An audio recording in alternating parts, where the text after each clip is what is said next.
আচ্ছা দেখো আমাদেরকে কি বলেছে যে 16 জন মার্কারটা করে রাখলাম। 16 জন শ্রমিক 7 দিনে একটা দেয়াল নির্মাণ করে। 16 জন শ্রমিক, ভালো করে মন দিয়ে খেয়াল করো। 16 জন শ্রমিক 7 দিনে একটা দেয়াল নির্মাণ করে। তাহলে 4 জন শ্রমিকের ওই দেয়াল নির্মাণ করতে কত দিন সময় লাগবে? একটা জিনিস ভালো করে খেয়াল করে বলছে যে 16 জন শ্রমিক 7 দিন লাগে। 16 জনের যদি 7 দিন লাগে তাহলে একজনের কত দিন লাগবে? বেশি দিন না কম দিন? শুধু যে এক মানে ভাগ কিন্তু তা না, একজনের বেশি দিন লাগবে না। 16 জনের যদি 7 দিন লাগে তাহলে একজনের তো মেলা দিন লাগবে। তাহলে আমরা লিখে ফেলি যে 16 জন শ্রমিকের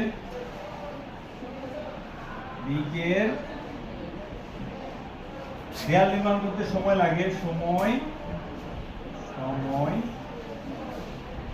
লাগে সমান কতদিন?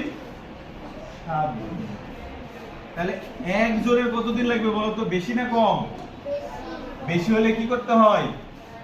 বেশি করলে কি করতে হয়? গুণ করতে হয়। বেশি হলে কি করতে হয়? গুণ করতে হয়। 7 গুণ 16।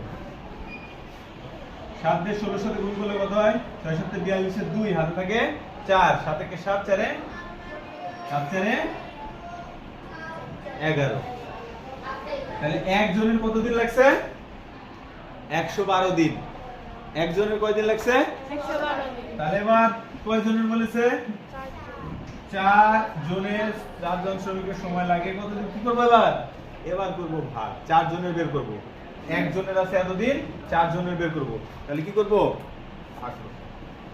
112 ভাগ 4 ভাগ করলে কত হয়? 4 দুগুণে 8 হাতে থাকে 8 9 10 11 3 32 4 8 32।